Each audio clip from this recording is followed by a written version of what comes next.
Hi ಎಲ್ಲರಿಗೂ ನಮಸ್ಕಾರ. ಇವತ್ತು ಬಂದ್ಬಿಟ್ಟು ನಾನು ನಮ್ಮ ರಾಘವೇಂದ್ರ ಸ್ವಾಮಿಗಳ ಮಂತ್ರಾಲಯಕ್ಕೆ ಬೆಂಗಳೂರಿನಿಂದ ಹೇಗೆ ಹೋಗೋದು, ಮತ್ತು ಬಡ್ಜೆಟ್ಟು ಅಂದರೆ ಕಾಸ್ಟ್ ಕೊಟ್ಟು ಹೇಗೆ ಮಾಡೋದು, ಬಡ್ಜೆಟು ಟ್ರಾವೆಲ್ ಹೆಂಗೆ ಮಾಡೋದು, ಮತ್ತು ಇನ್ನೊಂದೇನೆಂದರೆ ಹೋಗೋದಂತೂ ಈಸಿ, ದೇವಸ್ಥಾನಕ್ಕೆ ನಾವು ಹೋಗ್ಬಿಡ್ತೀವಿ.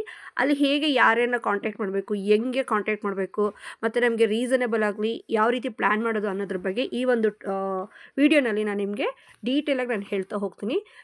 ಇದನ್ನು ಬಂದ್ಬಿಟ್ಟು ನಾನು ಈ ವಿಡಿಯೋನ ಪಾರ್ಟ್ 1 ಮತ್ತು ಪಾರ್ಟ್ 2 ಅಂತ ಮಾಡಿದ್ದೀನಿ. ಪಾರ್ಟ್ 1ಅಲ್ಲಿ ಬಂದ್ಬಿಟ್ಟು ಬೆಂಗಳೂರಿಂದ ಮಂತ್ರಾಲಯ ದರ್ಶನ ಆಗೋವರೆಗೂ ನಾನು ಹೇಳ್ತೀನಿ. ಇನ್ನೊಂದು ವೀಡಿಯೋನಲ್ಲಿ ಬಂದುಬಿಟ್ಟು ಪಾರ್ಟ್ 2ನಲ್ಲಿ ಬಂದುಬಿಟ್ಟು ದರ್ಶನ ಆದಮೇಲೆ ಮತ್ತು ಅಲ್ಲಿನ ಸುತ್ತಮುತ್ತ ದೇವಸ್ಥಾನಗಳು ಹಾಗೇನೇ ಬೆಂಗಳೂರಿಗೆ ಹೇಗೆ ರಿಟರ್ನ್ ಬರಬೇಕು ಅನ್ನೋದ್ರ ಬಗ್ಗೆ, ಮತ್ತು KSRTC ಬುಕ್ಕಿಂಗ್ ಮಾಡೋದು ಹೇಗೆ, ಕೆಲವು ಇಂಪಾರ್ಟೆಂಟ್ ಇನ್ಫಾರ್ಮೇಷನ್ ಎಲ್ಲ ಈ ಒಂದು ವೀಡಿಯೋನಲ್ಲಿ ಶೇರ್ ಮಾಡ್ತೀನಿ. Let start the video. ಮಂತ್ರಾಲಯಕ್ಕೆ ಹೋಗ್ಬೇಕಂತಂದರೆ ಬೆಂಗಳೂರಿಂದ ಡೈರೆಕ್ಟ್ ಬಸ್ ಇಲ್ಲ. ಸೊ ನಾವು ಫಸ್ಟ್ ಇಲ್ಲಿಂದ ಬಂದುಬಿಟ್ಟು ಬೆಂಗಳೂರಿಂದ ನಾವು ರಾಯಚೂರಿಗೆ ಮೊದಲಿಗೆ ಹೋಗಬೇಕಾಗತ್ತೆ, ಮತ್ತು ರಾಯಚೂರಿಂದ ಮಂತ್ರಾಲಯಕ್ಕೆ ಬಸ್ ಸಿಗುತ್ತೆ. ಸರಿ ನೋಡೋಣ. ಆ್ಯಕ್ಚುಲಿ ಏನಂತಂದರೆ ರಾಯಚೂರಿಗೆ ಹೋಗ್ಬೇಕಂತಂದರೆ ನಾವು ಬಂದುಬಿಟ್ಟು ಮೊದಲಿಗೆ ಮೆಜೆಸ್ಟಿಕ್ಗೆ ಬಂದ್ರಿ. ಮೆಜೆಸ್ಟಿಕ್ನಲ್ಲಿ ಟರ್ಮಿನಲ್ 1 ಪ್ಲ್ಯಾಟ್ಫಾರ್ಮ್ 18ನಲ್ಲಿ ನಮಗೆ ಬಸ್ಸಸ್ಗಳು ಆಲ್ರೆಡಿ ರೆಡಿಯಾಗಿತ್ತು, ಮತ್ತು ತುಂಬಾ ಬಸ್ಗಳಿತ್ತು ರಾಯಚೂರಿಗೆ ಹೋಗೋದಕ್ಕೆ. ಆದರೆ ಇನ್ನೊಂದು ಏನು ಹೇಳಬೇಕಂತಂದರೆ ಈ ಬಸ್ಸಲ್ಲಂತೂ ಆಲ್ರೆಡಿ ತುಂಬಾ ಜನ ತುಂಬ್ಕೊಬಿಟ್ಟಿದ್ರು. ಅಂದರೆ ರಾಯಚೂರಿಗೆ ಬೆಂಗಳೂರಿಂದ ಆಲ್ಮೋಸ್ಟ್ ಒಂದು 12 ಅವರ್ ಜರ್ನಿ ಅಂತ ಹೇಳಿದ್ರು. ಸೊ ಯಾರಿಗೂ ಅಷ್ಟೇನೇ ಕಂಡಕ್ಟರ್ ಯಾರಿಗೂ ಸೀಟ್ ಇಲ್ಲ ಅಂದಿದ್ದಕ್ಕೆ ಕಂಡಕ್ಟರ್ ಯಾರನ್ನೂ ಹತ್ತಿಸ್ಕೊಳ್ತಿರ್ಲಿಲ್ಲ. ಇಲ್ಲಿ ನಾನು ಒಂದು ಸಜೆಷನ್ ಏನು ಕೊಡ್ತೀನಿ ಅಂತಂದರೆ, ದಯವಿಟ್ಟು ಅಷ್ಟೇ ಎಲ್ಲರೂ ನೀವು ಕರ್ನಾಟಕದ ಒಳಗಡೆ ಹೆಣ್ಮಕ್ಳು ಏನಾದ್ರು ಟ್ರಾವೆಲ್ ಮಾಡೋಂಗಿದ್ರೆ, ಹೆಣ್ಮಕ್ಳೇ ಅಂತಲ್ಲ ಬೇರೆ ಯಾರೇ ಆದರೂ ಪರವಾಗಿಲ್ಲ, KSRTC ಬಸ್ಸಲ್ಲಿ ಟ್ರಾವೆಲ್ ಮಾಡೋರಾಗಿದ್ದರೆ ಹೆಣ್ಮಕ್ಳು ಏನು ಮಾಡ್ಬೋದು ಅಂತಂದರೆ, ನಿಮಗೆ ಗೊತ್ತಿರುತ್ತೆ ನೀವು ಎಲ್ಲಿ ಹೋಗಬೇಕು ಅಂತ ಅಂದ್ಬಿಟ್ಟು ಆ ಊರಿಗೆ ನೀವು ಟ್ರಾವೆಲ್ ಮಾಡೋ ಒಂದು 2 ದಿನಕ್ಕೆ ಮುಂಚೆ ಅಂದರೆ ಒಂದು 2 ದಿನಕ್ಕೆ ಮುಂಚೆ 2-3 ದಿನ ಮುಂಚೆನೇ ನಿಮ್ಮ KSRTC ರಿಸರ್ವೇಷನ್ ಪ್ಲೇಸ್ ಎಲ್ಲಿರುತ್ತೆ ನಿಮ್ಮ ಊರಲ್ಲಿ ಅಲ್ಲಿ ಹೋಗಿಬಿಟ್ಟು ಬುಕ್ ಮಾಡ್ಕೊಳ್ಳೋದು ತುಂಬ ಒಳ್ಳೇದು ಅನಿಸುತ್ತೆ. ಫಾರ್ ಎಕ್ಸಾಂಪಲ್ ಬಂದ್ಬಿಟ್ಟು ಇವಾಗ ನಾವು ರಾಯಚೂರಿಗೆ ಹೋಗಬೇಕಾಗಿತ್ತು. ನನಗೆ ಇದ್ರ ಬಗ್ಗೆ ಐಡಿಯಾ ಇರಲಿಲ್ಲ, ಬಟ್ ಅಲ್ಲಿ ಹೋದ್ಮೇಲೆ ಕೆಲವರು ನನಗೆ ಹೇಳಿದ್ರು. ಆವಾಗ ಅನ್ನಿಸ್ತು ನಾವು ಹಿಂಗೆ ಮಾಡ್ಬೋದಾಗಿತ್ತೇನೋ ಅಂತಂದ್ಬಿಟ್ಟು ನಾವೇನು ಮಾಡಬೇಕಿತ್ತಂದರೆ ಮೆಜೆಸ್ಟಿಕ್ನಲ್ಲಿ ಬಂದ್ಬಿಟ್ಟು KSRTC ರಿಸರ್ವೇಷನ್ ಕೌಂಟರ್ ಅಂತ ಇರುತ್ತೆ.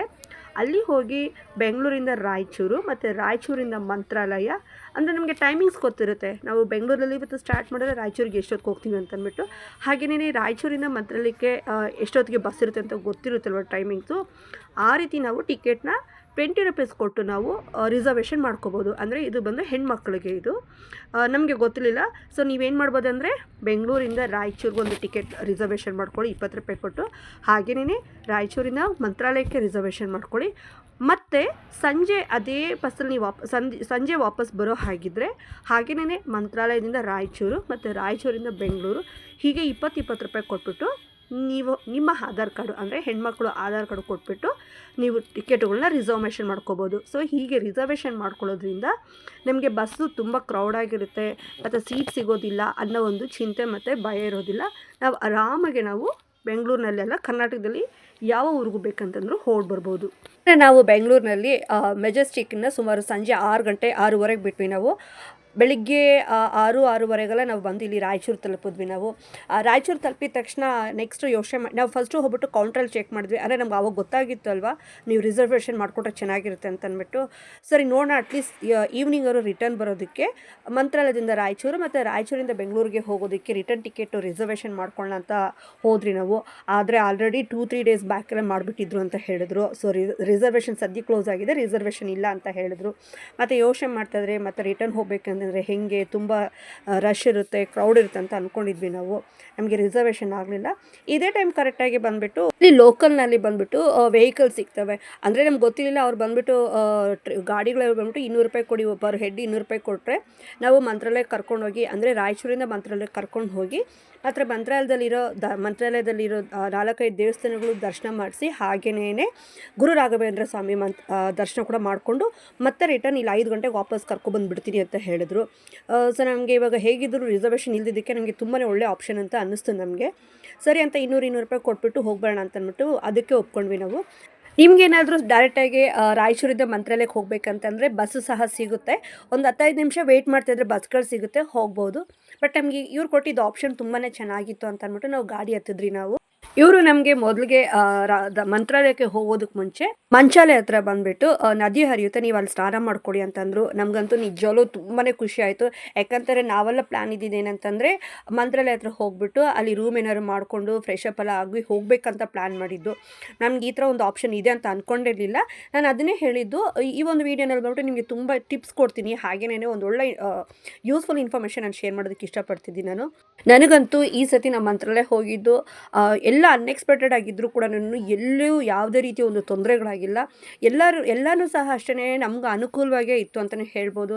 ಯಾಕಂತಂದರೆ ಕೆಲವ್ರು ಹೇಳ್ತಾರೆ ದೇವಸ್ಥಾನಗಳು ಹೋಗಬೇಕಾದ್ರೆ ತುಂಬ ಕಷ್ಟ, ದೇವರೇ ನಮ್ಮನ್ನು ಕರೆಸ್ಕೋಬೇಕು ಅಂತಲ್ಲ ಅಂತಂದ್ಬಿಟ್ಟು. ನಿಜವಾಗ್ಲೂ ಅಷ್ಟೇ ರಾಘವೇಂದ್ರ ಸ್ವಾಮಿಗಳೇ ನಮ್ಮನ್ನು ಕರ್ಸ್ಕೊಂಡಿದ್ದಾರೆ. ಯಾಕಂತಂದರೆ ನಿಮಗೆ ಸುಮಾರು ವೀಡಿಯೋಗಳಲ್ಲಿ ಹೇಳಿದ್ದೀನಿ, ನನಗೆ ಕಾಲು ನೋವು ಅನ್ನೋ ಪ್ರಾಬ್ಲಮ್ ಇದೆ ಅಂತಂದ್ಬಿಟ್ಟು. ನನಗೆ ನನ್ನ ಜೀವನದಲ್ಲಿ ತುಂಬ ಕಷ್ಟಪಡೋದಂದರೆ ಅದೊಂದಕ್ಕೇ. ನನ್ನ ಕೈಲಿ ನಡೆಯೋಕ್ಕೆ ಆಗೋದಿಲ್ಲ ಹೇಳಬೇಕಾದ್ರೆ. ಯೋಚನೆ ಮಾಡ್ತಿದ್ದೆ, ಈಗ ನಾನು ಎಲ್ಲರೂ ಟ್ರಿಪ್ಪಿಗೆ ಹೋಗ್ಬೇಕಂದ್ರೆ ಫಸ್ಟ್ ಯೋಚನೆ ಮಾಡೋದು, ಅಯ್ಯೋ ಹೇಗಪ್ಪ ನಡೆಯೋದು, ಆ ಒಂದು ನಡೆಯೋದನ್ನ ನೆನೆಸ್ಕೊಂಡ್ರೇ ನಾನು ಟ್ರಿಪ್ಪುಗಳಿಗೆ ಹೋಗೋದೇ ಬೇಡ ಅಂತ ಅನ್ನಿಸ್ಬಿಡುತ್ತೆ ನನಗೆ. ದೇವಸ್ಥಾನಗಳು ಹೋಗೋದಕ್ಕೂ ಹಾಗೇನೇ, ಈ ಕ್ಯೂಲ್ಲಿ ನಿಂತ್ಕೋಬೇಕು, ನಡಿಬೇಕು, ತುಂಬ ಕಷ್ಟ ಅಂತ ನಾನು ತುಂಬ ಹಿಂದೆ ಮುಂದೆ ನೋಡ್ತೀನಿ. ಆದರೆ ಇಲ್ಲೊಂದು ದೊಡ್ಡ ಮಿರಾಕಲ್ ಅಂತಲೇ ಹೇಳ್ಬೋದು, ನಿಜವಾಗ್ಲೂ ಹೇಳ್ತಿದ್ದೀನಿ ನಾನು. ಅದು ನಾನು ಮುಂದೆ ಹೇಳ್ತಾ ಹೋಗ್ತೀನಿ ಏನೇನೆಲ್ಲ ಆಯಿತು ಅಂತ ಅಂದ್ಬಿಟ್ಟು. ಫಸ್ಟ್ ಆಫ್ ಆಲ್ ಅನ್ಎಕ್ಸ್ಪೆಕ್ಟೆಡ್ ಹೇಗೆ ಅಂತಂದರೆ, ನಾವು ರಾಯಚೂರಿಗೆ ಬಂದಮೇಲೆ ನಮ್ಗೆ ಗಾಡಿ ಸಿಕ್ಕಿದ್ದು. ಅವ್ರು ನಮ್ಮನ್ನು ಕರ್ಕೊಬಂದು ತುಂಗಾ ನದಿ ಹತ್ರ ಬಿಟ್ಟಿದ್ದು ಸ್ನಾನ ಮಾಡೋದಕ್ಕೆ. ಅಲ್ಲಿ ಸ್ನಾನ ಮಾಡಿದ ತಕ್ಷಣ ನಮ್ಗೆ ಇನ್ನೊಂದೇನಾದ್ರು ಎಲ್ಲೂ ನಡೆಯೋ ಅವಶ್ಯಕತೆ ಇರಲಿಲ್ಲ ನಮಗೆ. ಮೇ ಬಿ ನಾವೇನಾದ್ರು ಬರೀ KSRTC ಬಸ್ಸಲ್ಲೋ ಹಾಗೆ ಈಗ ಬಂದಿದ್ರೆ ನಾವು ಅಲ್ಲಿ ನಡಿಬೇಕಿತ್ತು ಅನಿಸುತ್ತೆ. ಬಟ್ ನಿಮಗೆ ತುಂಬ ನಡೆಯೋ ಅಂದರೆ ವಾತಾವರಣ ನಮಗೆಲ್ಲೂ ಸಿಕ್ಕಿಲ್ಲ ಜಾಸ್ತಿ. ತುಂಗಾ ನದಿನಲ್ಲೇ ನಾವು ಸ್ನಾನ ಮಾಡ್ಕೊಂಡು ಬಂದು ಪಕ್ಕದಲ್ಲೇ ಮಂಚಾಲೆ ಮತ್ತು ಬಿಚ್ಚಾಲಮ್ಮನ ದೇವಸ್ಥಾನ ಇತ್ತು, ಇಲ್ಲೆಲ್ಲ ದರ್ಶನ ಮಾಡ್ಕೊಂಡ್ವಿ ನಾವು.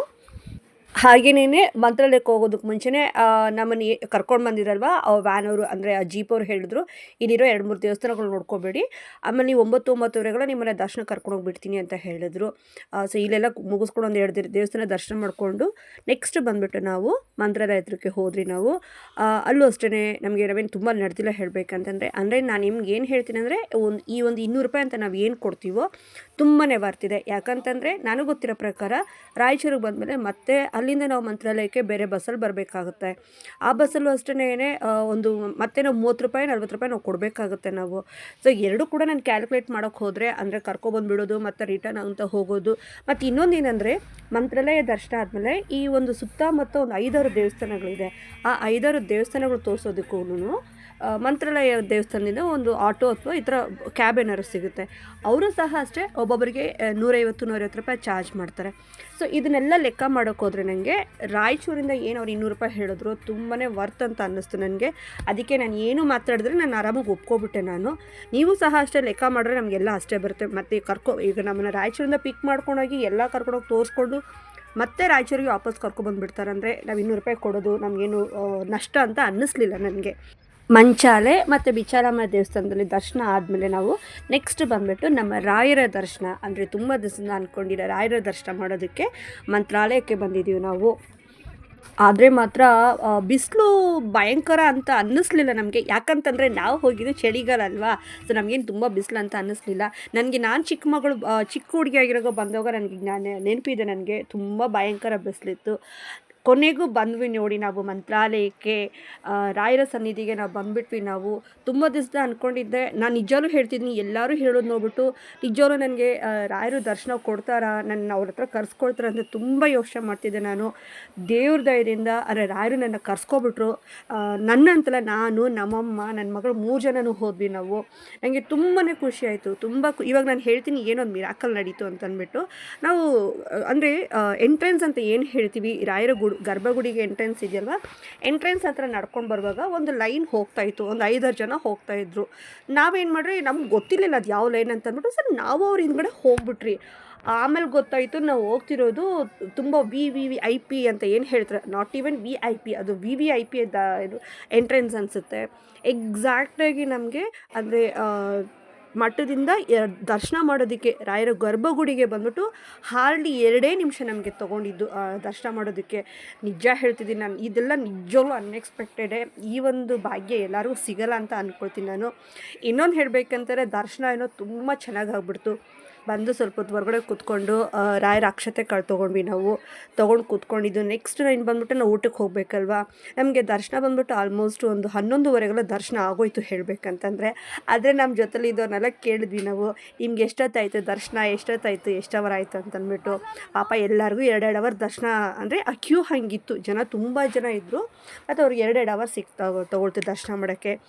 ಆದರೆ ನನಗೆ ರಾಯರ ಕೃಪೆಯಿಂದ ಬರೀ 2 ನಿಮಿಷದಲ್ಲಿ ದರ್ಶನ ಆಯಿತು. ದರ್ಶನ ಮಾಡ್ಕೊಂಡು ಬಂದು ಹಾಗೇನೇ ಊಟಕ್ಕೆ ಹೋದ್ವಿ. ಆದರೆ ಊಟದ ಕ್ಯೂನಲ್ಲಿ ಮಾತ್ರ ಒಂದು 20 ನಿಮಿಷ ನಾನು ನಡಿಬೇಕಾಗಿತ್ತು. ಆದರೂ ನಂಗೆ ಅದೇನು ಕಷ್ಟ ಅಂತ ಅನ್ನಿಸ್ಲಿಲ್ಲ, ಯಾಕಂದರೆ ದರ್ಶನ ಬೇಗ ಆಯ್ತಲ್ವಾ. ಸೊ ಹೇಗೋ ಕಷ್ಟಪಟ್ಟು ನಡ್ಕೊಂಡು ಹೋಗಬೇಡ ಅಂತಂದ್ಬಿಟ್ಟು ಕೊನೆಗೆ ಹೋಗಿ ರಾಯರ ಪ್ರಸಾದ ಊಟ ಮಾಡಿಕೊಂಡು ಅಲ್ಲೇ ಸ್ವಲ್ಪ ಹೊತ್ತು ಕಾಲ ಕಳೆದ್ವಿ. ಅಂದರೆ ನಮಗೆ ಬಂದುಬಿಟ್ಟು ಡ್ರೈವರ್ ಅವ್ರು ಬಂದುಬಿಟ್ಟು 1:30 ಬನ್ನಿ ಅಂತ ಹೇಳಿದರು. ತುಂಬಾ ಟೈಮ್ ಇತ್ತು ಇನ್ನು ನಮಗೆ ಹೇಳ್ಬೇಕಾರೆ, ಯಾಕಂದ್ರೆ ನಮ್ಮ ಜೊತೆ ಬಂದಿದ್ದು ಕೆಲವ್ರು ಬರಬೇಕಾಗಿತ್ತು. ಅವರು ಕಾಯ್ಕೊಂಡು ನಾವು ಹೀಗೆ ಸ್ವಲ್ಪ ಟೈಮ್ ಪಾಸ್ ಮಾಡ್ತಾಯಿದ್ರಿ. ಅಲ್ಲೇ ಪಕ್ಕದಲ್ಲೇ ಬಂದುಬಿಟ್ಟು ಈ ಥರ ಗೋಲಿ ಸೋಡಾನೋ ಗೊತ್ತಿಲ್ಲ, ಇದು ಆ್ಯಕ್ಚುಲಿ ಹೇಳಬೇಕಂತಂದರೆ ಇದು ನಾವು ಯಾವತ್ತೂ ಕುಡ್ದವ್ರಲ್ಲ, ಟೇಸ್ಟ್ ಮಾಡಿದವರಲ್ಲ. ಬಟ್ ನನ್ನ ಮಗಳಿಗೆ ಕ್ಯೂರಿಯಾಸಿಟಿಗೆ ನಾನು ನೋಡ್ತೀನಿ ಅಂತ ಹೇಳಿದ್ರು, ಸರಿ ಅಂತ ಒಪ್ಕೊಂಡೆ ನಾನು. ಅವಳು ಹಾಗೇನೇ ಅದೇನು ಗೋಲಿ ಸೋಡಾ ಅಂತ ಹೇಳ್ತಿಲ್ಲ, ಅದನ್ನು ಕುಡಿದ್ಲು. ಇನ್ನು ನಾನು ನೆಕ್ಸ್ಟ್ ವೀಡಿಯೋನಲ್ಲಿ ಬಂದುಬಿಟ್ಟು ದರ್ಶನ ಆಯಿತು ಮತ್ತು ಬೆಂಗಳೂರಿಗೆ ಹೇಗೆ ವಾಪಸ್ ಹೋಗೋದು, ಹಾಗೆಯೇ ಇನ್ನೂ ಕೆಲವು ಇನ್ಫಾರ್ಮೇಷನ್ ನಾನು ಇಲ್ಲಿ ಶೇರ್ ಮಾಡ್ತೀನಿ.